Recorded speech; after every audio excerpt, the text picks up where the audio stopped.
বাংলাদেশের কোনো ব্যাটসম্যান ৩৫ বলে টি-20 সেঞ্চুরি করবে, চিন্তা করেছেন আপনি? বাংলাদেশের কোনো ব্যাটার পাওয়ার প্লের মধ্যে 10টা ছক্কা মারবে, কবে ভেবেছেন আপনি?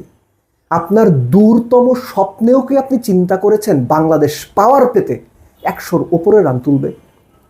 3টা ঘটনা একই দিনে একই ম্যাচে ঘটিয়েছেন হাবিবুর রহমান সোহান নামের এক তরুণ ৩৫ বলে 100 করেছেন, এবং সেই 100-র ইনিংসে তিনি গোটা 10 ছক্কা মেরেছেন, সবগুলো পাওয়ার প্লেতে বাংলাদেশ তুলেছে 107।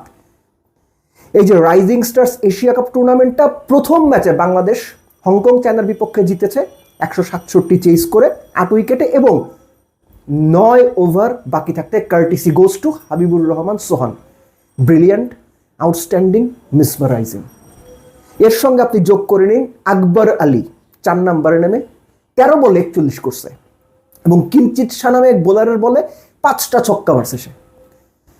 এই যে বাংলাদেশের টি-20 সেটআপে নতুন যে প্লেয়াররা আসার সম্ভাবনা তৈরি হয়েছে বা যারা পাইপলাইনে আছে, আকবরের কথা তো অনেকদিন ধরেই আলোচনা হচ্ছে, সেখানে আকবরের পাশাপাশি হাবিবুর রহমান সোহান যে ইনিংসটা খেললেন, বিশ্বাস করেন এরকম ইনিংস বাংলাদেশের ব্যাটাররা খেলবেন এগুলো আমরা শুধু স্বপ্নেই দেখি, কিন্তু এটা এখন বাস্তব।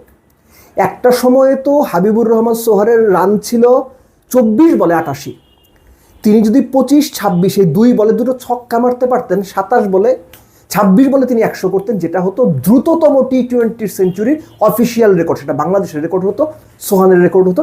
সোহান সেটা পারেননি আনফর্চুনেটলি, এমনকি তিনি বোধহয় শেষ 12 রান করেছেন 88-র পর থেকে, যে 100 যে 12 রান এটা করেছেন তিনি 11 বলে।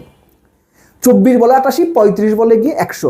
লাস্টে তিনি খুব বেশি স্ট্রাইকও পেননি, তিনি রয়েস হয়ে খেলেছেন। বাট দেন এগেইন এই যে সোহানের ইনিংসটা না, এইটা আসলে ভাই আপনি যদি দেখে থাকেন আপনার অনেক দিন মনে থাকবে। এখন হংকং বলে কিন্তু ভাই প্লিজ খেলা করেন না, হংকং টি-20 ভালোই খেলে। একই সঙ্গে আকবর এই যে 4 নম্বরে নেমে 13 বলে 41 করলেন, এইরকম ইনিংস কিন্তু আকবর এখন নিয়মিতই খেলছেন। বাংলাদেশের মিডল অর্ডারে যে সংকটটা তৈরি হয়েছে টি-20-তে জাকের আলী অনিকদের কারণে কিংবা তাওহিদ হৃদয়দের কারণে, সেখানে আকবরকে নিয়ে আলোচনা হচ্ছে। সেই আলোচনা আরও যুক্তিযুক্ত প্রমাণ করছেন আকবর নিজেই, বাট মূল প্রশংসাটা অবশ্যই হাবিবুর রহমান সোহানের। কেননা পাওয়ার প্লের মধ্যে গোটা 10 ছক্কা হাঁকিয়ে ফেলা, পাওয়ার প্লের মধ্যে আপনার 107 রান তুলে ফেলা ওপেনিংয়ে, এটা সহজ কোনো ঘটনা না। Congratulations Bangladesh, they did really well. বোলিংয়ের দিকটা যদি বলি, হংকং 167 করেছিল, এবং এই 167-র 65 রান হংকং করেছিল প্রথম 10 ওভারে। পরের 10 ওভারে তারা 102 রান তুলেছে। আবু হাজার রানের শেষ ওভারে কত 25 দিলেন। সো তারপরেও বলবো ব্যাটিং ওয়াইজ বাংলাদেশ হংকংকে জাস্ট উড়িয়ে দিয়েছে। Habibur Rahman Sohan, congratulations to you, very well done young man.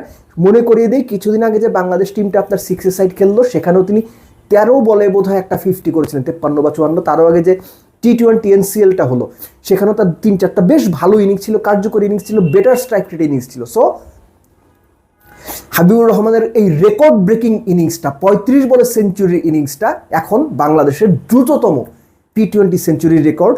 এবং আকবর আলী, তিনি যে টি-20 ন্যাশনাল টিমে এখন আর নক করছেন বা করা নাড়ছেন না, এখন টি-20 ন্যাশনাল টিমের দরজায় আকবর আলী রীতিমতো বড় বড় থাপ্পড় দিচ্ছেন। যারা দেখার কথা তারা দেখছেন তো।